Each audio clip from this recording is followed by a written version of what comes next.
This is Palm Jumeirah, a $12 billion artificial island in the shape of a palm tree, built from 94 million cubic meters of sand dredged off the floor of the Persian Gulf, ringed by 7 million tons of rock, and home to some of the most expensive beachfront real estate on planet Earth. 25 years ago, none of it existed. There was only open water, and according to the satellite engineers who measured it, the island is going back. A European ground survey firm called Fugro pointed satellite radar at Palm Jumeirah and measured the island settling at roughly 5 millimeters per year, the ground itself compressing, sinking year after year. The developer furiously denied it. The surveyors refused to back down and publicly stood by their measurements. And while that fight was raging, the sea delivered its own data. The waters of the Gulf around Dubai are rising at more than 3 millimeters every year. Run those two numbers together and you get the only fact that matters. Whether the island falls or the ocean climbs, the gap between the most expensive sand on Earth and the sea that surrounds it is closing, from both directions at once.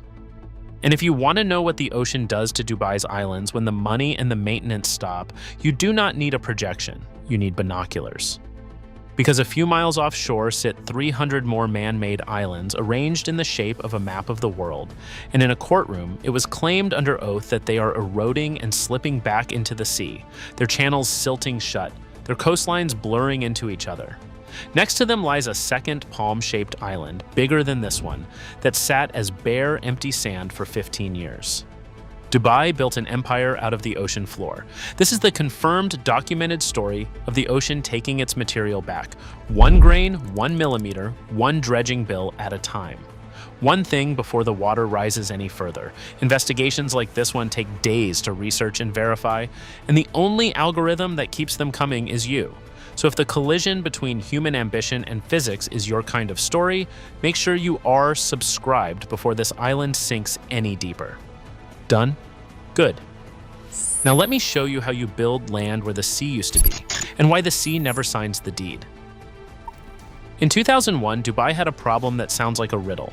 It was one of the fastest growing luxury destinations on Earth, and it was running out of the only thing luxury tourists actually come for, beach.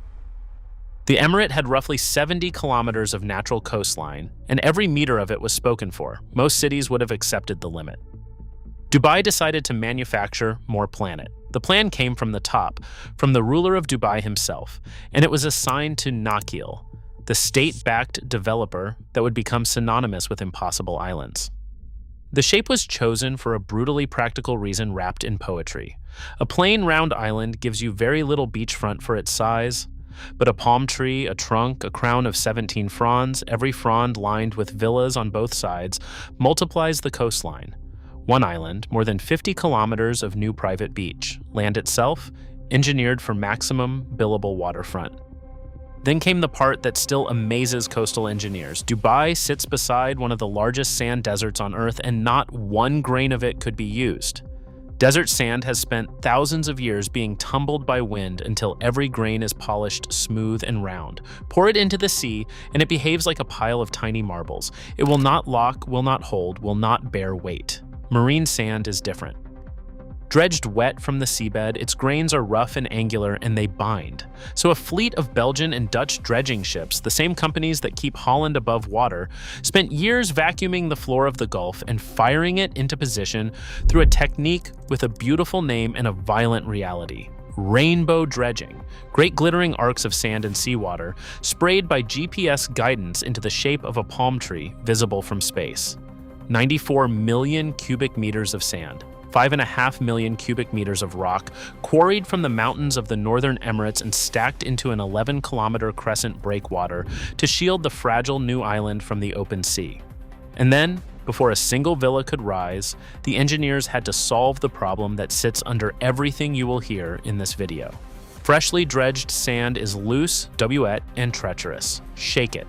Even with the distant tremor of an earthquake hundreds of miles away in Iran, and it can liquefy, losing its strength in seconds and flowing like wet porridge. So for months, rigs crawled across the new island, driving vibrating probes deep into the ground, shaking the sand until the grains packed tight, a process called vibrocompaction. Only then was the sandcastle declared ready for its castles, and understand what was placed on top of it.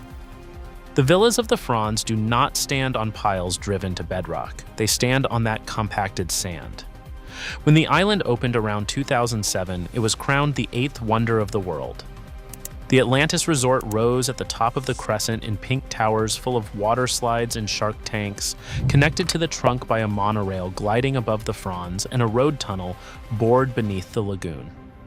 Thousands of villas and apartments filled in, a full city's worth of residents, tens of thousands of people at any given moment between homeowners, renters, and hotel guests, every one of them living, sleeping, and holding property deeds on ground that was open water within living memory. Villas were handed to footballers and film stars, David Beckham on the beach where open water used to be. The message Dubai sold to the planet was intoxicating and simple. We can bend the sea itself. Now put yourself on that beach for a moment, because this is the part the brochure never asks you to think about.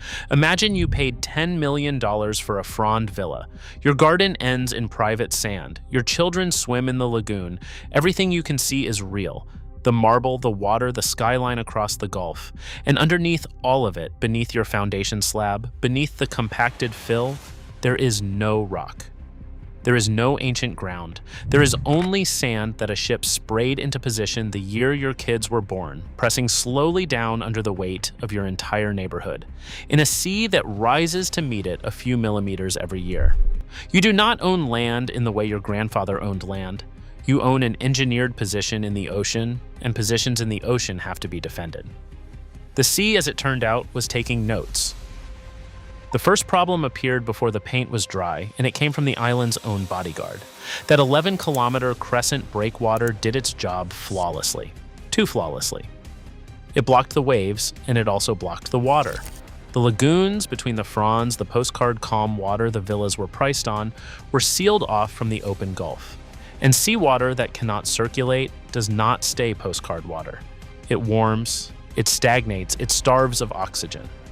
Residents of the early Palm got luxury beachfront with water going stale in front of it. Longtime Gulf residents still remember the years when parts of that coast carried the smell of dead fish in 100-degree heat. The fix was almost comic for a $12 billion wonder of the world. The engineers went back and cut openings into the breakwater they had just finished building, surgical gaps to let the tide breathe through the lagoons. The first lesson of building against the ocean had been delivered within months of opening day. The ocean always gets a vote. The second bill was paid by creatures that never signed anything. To build the Palm, contractors buried living coral reefs and seagrass beds under 94 million cubic meters of sand, smothered outright the exact ecosystems that made this coastline alive in the first place. Nikhil pointed to new artificial reefs forming on the breakwater rocks, and marine life has indeed colonized them. But ask any marine biologist the difference between a natural reef system thousands of years old and rocks with barnacles, and you will get a very short, very unhappy answer. The dredging itself clouded the Gulf for years, choking light from whatever survived below. And then the coastline of Dubai itself started to move. A 5-kilometer island pushed into the sea does not just sit in the water, it redirects it.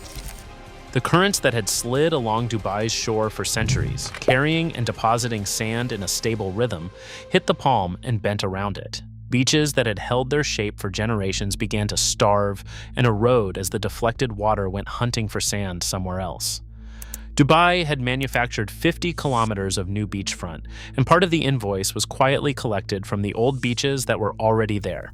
Every one of these problems was managed, gaps cut, sand pumped, payments made.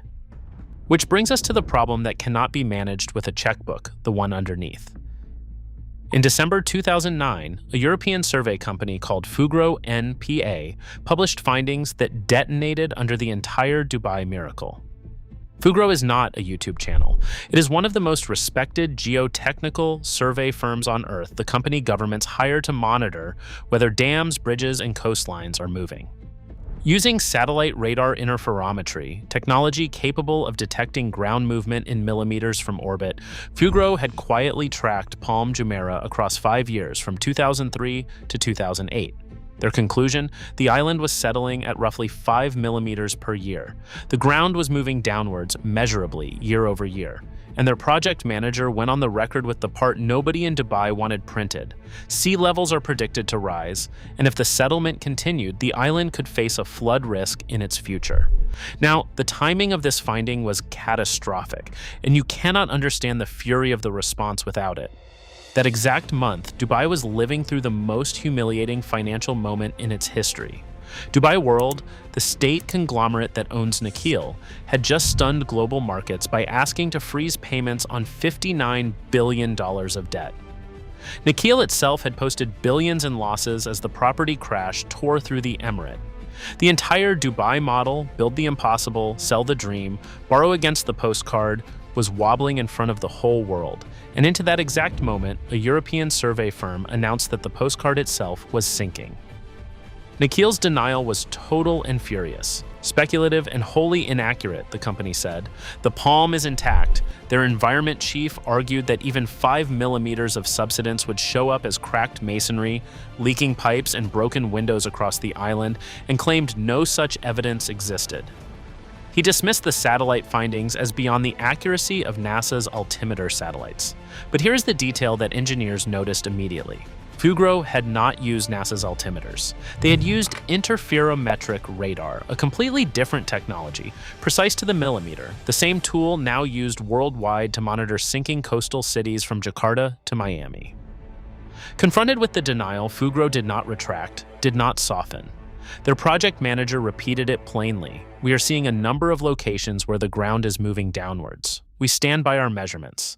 And buried inside Nakheel's own rebuttal was a quiet, remarkable admission. The island, their own spokesman acknowledged, had settled since it was created, as all artificially created land masses do.